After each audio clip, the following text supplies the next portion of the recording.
Apakah pandemi ini, virus 19 ini menghancurkan fitrah?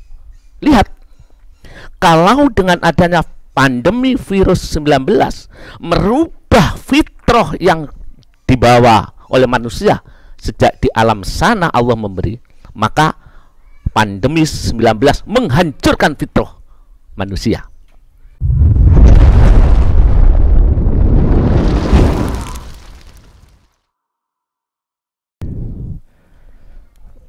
Assalamualaikum warahmatullahi wabarakatuh.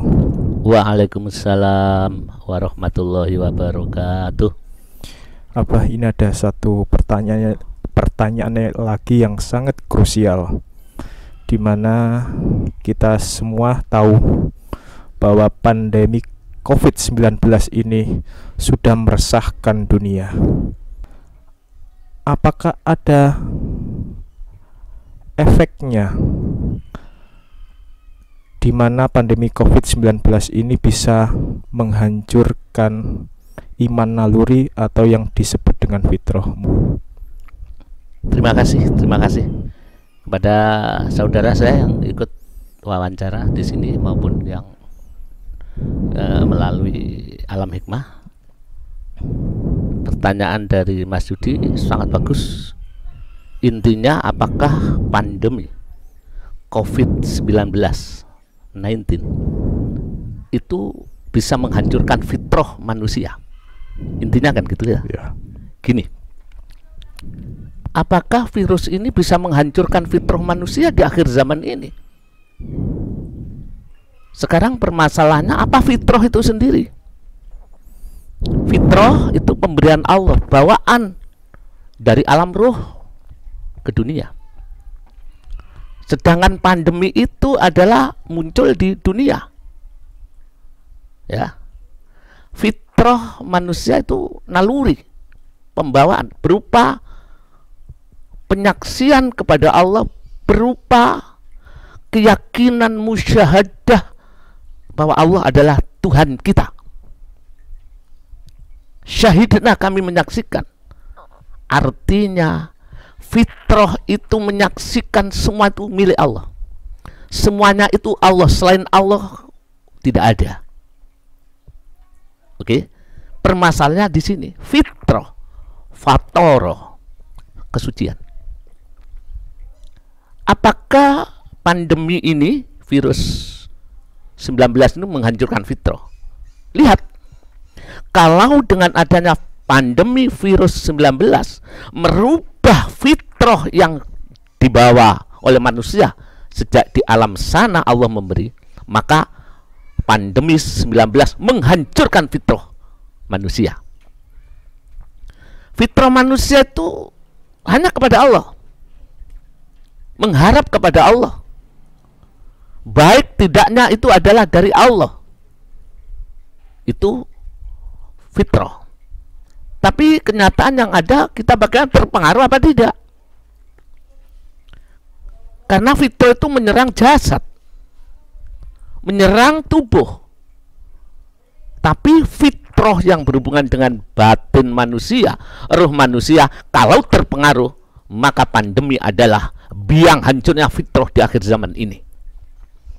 Manusia takutnya kepada Allah dibandingkan dengan takutnya ketika menyakiti jasad.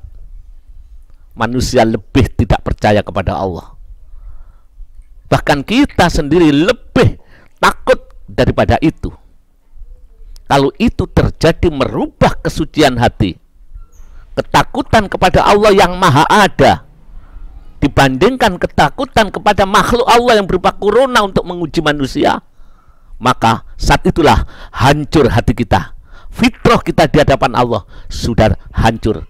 Artinya fitrah kita sudah terkontaminasi dengan keadaan di dunia ini.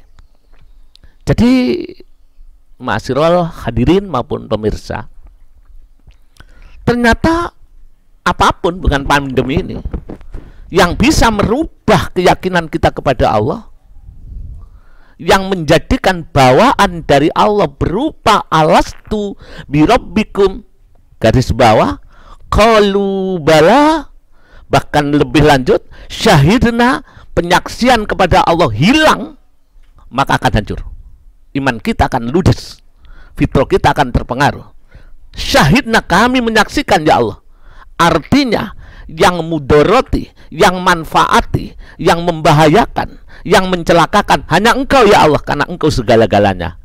Tapi karena itu urusan akal dan urusan dunia, sehingga berpengaruh kepada akal, berpengaruh pada fitrah, maka saat itulah fitrah kita sudah terkontaminasi dengan kehancuran fitrah di akhir zaman itu. Tapi kita juga punya syariat dan punya fitrah. Syariat itu hubungannya dengan lahir. Kalau kamu ingin sehat, cegah pandemi virus 19. Cegah dengan social distancing, dengan physical distancing, jauhi. Karena kita ini hidup roh dan jasad. Dan di dunia ini adalah ujian. Maka jasad pun ini harus dijaga dari penyakit. Roh pun jangan sampai terpengaruh dengan adanya ujian-ujian yang di dunia ini. Justru mestinya adanya ujian di dunia dengan adanya corona yang disebut pandemi virus ini ya, COVID-19. Ini mestinya akan menguatkan fitrah kita kepada Allah. Ibarat kita ini mau berjalan di suatu jembatan. Ketika ada gangguan, mestinya pegangannya harus lebih rapat. Coba misalkan Mas Yudi atau hadirin ya, yang hadir, ini mau berjalan, terus ada goncangan, jembatannya itu goyang. Apakah malah melepaskan pegangan, apa malah tambah rapat? Tambah. Mestinya dengan adanya virus corona ini, pandemi ini, kita sebagai orang yang beriman tambah rapat, gojelan kepada Allah itu tambah rapat, keyakinannya kepada Allah tambah, syahidnanya itu harus dipraktekkan. Maksudnya praktek gini, kok ada banyak virus, banyak kematian, dipraktekkan. Syahidna, kami menyaksikan semua tanpa Engkau ya Allah tidak ada arti. Bahkan virus corona pandemi itu pun tidak akan menyebar tanpa Engkau. Oleh karena itu kita takut, bukan takut karena coronanya, takut kalau fitrah kita ini terpengaruh dengan keadaan. Corona itu tidak usah ditakuti, tapi harus dijauhi agar badan kita sehat. Maka saya setuju dari pemerintah dengan adanya kita ini menjauhi kerumunan, fisik kita harus jarak satu ini, harus pakai masker, itu demi kesehatan lahir, kesehatan jasad. Karena roh kita tidak akan maksimal beribadah kepada Allah karena roh kita ini ada kurungannya, ada jasadnya. Maka jasad harus ditaruh jasad, batin harus ditaruh batin, gitu Mas Yudi. Jadi dengan adanya roh ini ternyata jasad diperhatikan, iman kepada Allah tambah hancur, syahidannya ada. Syahidna goro. Loh, dulu ada di alam saya syahidna, saya menyaksikan. Apa yang kau saksikan? Ketika turun ujian, aku menyaksikan itu datang dari Engkau ya Allah. Bahkan rukun iman, wabil qadri khairihi wa syarrihi minallah, tapi harus dipraktekkan. Ini kalau manusia tidak fitrah, kalau sudah hancur ya lupa pada Tuhan. Ketakutannya karena jasad, padahal jasad harus hancur, itu lebih tinggi daripada ketakutan roh ketika lepas daripada Allah Subhanahu wa Ta'ala. Jadi pertanyaannya Mas Yudi, benar, dengan ada COVID-19 apakah bisa menghancurkan fitrah kita? Kalau itu yang terjadi seperti apa sama hati kita, fitrah kita sudah hancur, cuma kita tidak tahu. Karena kita meyakin Engkau Tuhanku, ternyata masih memandang semuanya itu masih berbahaya. Apakah fitrah berbahaya? Corona berbahaya? Tidak. Tapi kita harus takut. Yang berbahaya itu adalah takdir Allah. Walaupun kita sembunyi di pintu-pintu baja, di benteng-benteng baja, kalau virus corona diperintah Allah datang pasti kena. Ini yang harus kita yakini. Tapi kita tidak boleh sombong. Saya bersama Allah tidak takut kepada corona. Kalau tidak takut kepada corona benar, tapi menghindar daripada supaya kita tidak sakit, tidak bahaya, itu juga benar karena syariat harus kita praktekkan. Jangan sombong. Kalau kita ahli doa, ahli zikir, ahli ke masjid, akhirnya tidak takut corona, ya memang tidak boleh ditakuti. Tapi syariat harus disuruh menjauhi, jangan sampai sakit bangsa ini. Ya, maka saya salut, apresiasi kepada Bapak Presiden dan pemerintah tegakkan terus. Virus corona harus dipotong perjalanannya, harus di lockdown, itu betul. Karena urusan jasad, tapi urusan iman, tolong jangan panjenengan takut dengan sesuatu. Sesuatu yang membahayakan itu harus dijauhi, bukan ditakuti. Itu racun, kita jauhi, bukan ditakuti. Yang kita takuti itu adalah hanya Allah, hanya Allah. Saya tanya kepada penanya, di sini ada senjata pistol. Yang bahaya itu pistol itu bahaya apa tidak? Tidak. Ada yang tidak, ada yang bahaya. Fitrah itu menyadari jasad itu pistol. Syarat itu pistol. Pistol itu tidak usah ditakuti, walaupun pelurunya penuh. Yang ditakuti itu yang memegang senjata ini loh. Yang bahaya itu yang memegang senjata. Kalau didorkan pasti mati. Kalau tidak ya enggak. Maka andaikan itu ada pistol, yang ditakuti bukan pistolnya yang memegang. Andaikan ada corona, pandemi, COVID-19, tidak usah ditakuti. Yang ditakuti itu adalah qalu bala, engkau Tuhanku ya Allah, syahidna, kami menyaksikan kalau Allah virus itu walaupun kita bersembunyi di istana yang mega, yang steril, pasti kita akan terjaga. Oke? Agar tidak hancur fitrah kita. Virus apapun tidak bisa ditakuti. Tapi kalau membahayakan cukup dijauhi. Yang ditakuti hanya satu, yaitu Allah. Yang diharapkan hanya satu, hanya Allah. Itu ada manfaat tapi tidak diharapkan, harus didekati. Apabila memberi manfaat pada kita, pasti diberikan kita. Jangan salah di dalam pengeterapan fitrah manusia. Ternyata kita sudah banyak salah. Ada bahaya, kita takut. Tidak, walaupun takut, kalau didekati kamu akan mati. Bahaya apapun tidak usah takut, tapi jauhi, pasti selamat. Bahaya kita takut tapi kita dekati, pasti mati. Racun kita takuti tapi kalau kita minum, mati. Racun, saya tidak takut racun, tapi harus kita jauhi, karena mati tetap di tangan Allah. Oke? Oleh karena itu, pertanyaan Mas Yudi yang disampaikan tadi itu benar. Kah dengan adanya pandemi COVID-19 akan menghancurkan fitrah manusia? Ya, bila fitrah itu sudah berubah dari aslinya. Fitrah, fator, suci. Suci, apa suci? Keyakinan kepada Allah. Karena manusia belum terkontaminasi dengan kebutuhan hidup, masih mengatakan engkau Tuhanku, kami menyaksikan. Tapi ketika hidup di dunia, penyaksian itu buntu, penyaksian itu buta. Ketika hidup dia tidak menyaksikan bahwa yang menghidupkan itu Allah. Dia mengatakan hidup itu adalah gejala alamiah. Ya, sang penanya, semua negara di dunia ini perang. Bahkan Indonesia perang untuk menghadapi virus, supaya virus itu tidak menyebar. Tapi ingat pesan Rasul ketika pulang dari perang Badar, beliau itu berpesan, roja'na minal jihadil asghar ilal jihadil akbar. Kita baru pulang dari perang kecil dan akan menghadapi perang besar. Perang menghadapi musuh yang mengancam jiwa itu dianggap perang kecil, padahal banyak korban ketika perang Badar. Ternyata kita menghadapi virus yang banyak korban itu pun ya termasuk perang untuk menjaga keselamatan tubuh, keselamatan badan, keselamatan manusia. Berarti ini termasuk jihadul asghar. Ini terjadi di mana-mana dengan cara apapun, menghabiskan triliunan rupiah, ribuan jutaan dolar untuk perang kecil. Perang untuk COVID-19. Jadi kita ini sekarang perang, ini jihad. Andaikan kita berjuang seperti dokter-dokter, perawat, niat karena Allah, ketika mati dia syahid, termasuk mati syahid.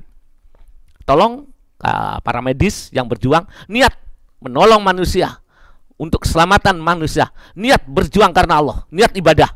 Ketika Anda panjenengan sido, panjenengan wafat, panjenengan mati, panjenengan surga sudah disiapkan oleh Allah karena mati syahid. Tapi kata Rasul itu perang kecil. Ila jihadil akbar, kita kembali, kita akan perang besar. Ada perang yang lebih besar. Ternyata perang lebih besar itu menjaga fitrah. Apa itu perang besar ya Rasul? Jihadun nafsi. Perang memerangi hawa nafsu yang akan mengotori fitrahmu. Perang terhadap ketakutanmu kepada makhluk sehingga takutmu kepada Allah hilang. Kamu fobia dengan makhluk tapi tidak pernah takut yang sangat kepada Allah. Takut dengan ancamannya, takut kepada segala-galanya. Kita ini perang kecil, maka kita gandeng dengan perang besar bersamaan dengan jihadul akbar, yaitu kita memerangi nafsu kita, jangan sampai fitrah kita tercemar. Kalau ke masjid, kalau memang itu zona merah membahayakan, ikuti pemerintah. Tapi kalau terpaksa kita berangkat, ikuti aturan pemerintah. Masuk harus sanitizer, dibersihkan. Masuk masjid pakai masker. Kita datang dikoreksi dulu, dicek temperatur kita. Ini kalau suhu kita di atas, disuruh pulang, ya lebih baik pulang daripada nulari orang lain. Silakan kalau kami ke masjid, tapi aturan dari pemerintah monggo. Itu tergantung kebijakan pada pimpinan-pimpinan kita dan ulama-ulama kita. Oleh karena itu, jangan takut kita beribadah, jangan takut kita memohon kepada Allah, walaupun itu bersama. Cuma ikuti aturan-aturan. Kalau sudah indikasi sakit, ya jangan kumpul. Tapi kalau sehat, mari di aturan-aturan, sujud bareng, berdoa bareng, agar umat ini cepat-cepat dientas. Karena yang berbahaya itu adalah Allah. Karena semuanya itu ibarat pistol yang tidak ada arti bila tidak dipegang oleh yang punya. Oke? Jadi sang penanya, untuk ini, virus ini sudah dahsyat. Kalau kita berjuang menjaga kesehatan, mengikuti aturan pemerintah, masih kena, mati syahid. Karena kita perang melawan musuh yang kecil, perang kecil, yaitu perang menghadapi virus corona 19, ya. Dan kita termasuk perang kecil karena virus itu akan mematikan, membuat manusia akan bahaya. Maka ketika perang, nanti itu perang syahid, yaitu panjenengan akan jadi syahid. Tapi lebih besar lagi kalau kita menjaga fitrah kita, jangan sampai kena virus-virus yang ada di dunia ini, sehingga ananiah, keaku-akuan, merasa mampu, merasa bisa mengotori fitrah. Itu adalah perang besar yang disebut jihadul akbar. Saya kira demikian. Saya pesan kepada saudara-saudara saya, ibadah tingkatkan di rumah monggo. Kalau memang itu di masjid ataupun di musola, monggo ikuti aturan-aturan dari pemerintah. Gulung tikar, gulung karpet, bawa sendiri. Berangkat ke masjid pakai masker, sanitizer harus dipakai, harus yakin kalau kita sehat monggo. Kalau yang tidak sehat harus tahu diri, daripada mencemari, membuat itu malah dosa. Lebih baik diisolasi di rumah atau dikarantina demi kesehatan. Saya kira cukup. Semoga pemerintah kita diberi kekuatan, bangsa Indonesia, bangsa dunia, umat masyarakat diberi kekuatan dan diberi kesadaran. Semua yang ada di dunia yang bahaya pun itu tidak membahayakan, tidak perlu ditakuti, tapi harus dijauhi. Karena yang ditakuti adalah yang memegang dunia ini. Siapakah itu? Allah Subhanahu wa ta'ala. La ilaha illa anta subhanaka inni kuntu minadz zalimin. Allahumma sholli ala Sayyidina Muhammad ya arhamar rahimin, ya arhamar rahimin, ya arhamar rahimin, irhamna farij alal muslimin. Saya kira cukup. Allahumma ya wahidu ya ahad, ya wajidu ya jawad, sholli wa sallim wa barik ala Sayyidina Muhammadin wa ala ali Sayyidina Muhammad fi kulli lamhati wa nafasim bi adadi maklumatillahi wa fuyudati wa amdati. Wassalamualaikum warahmatullahi wabarakatuh.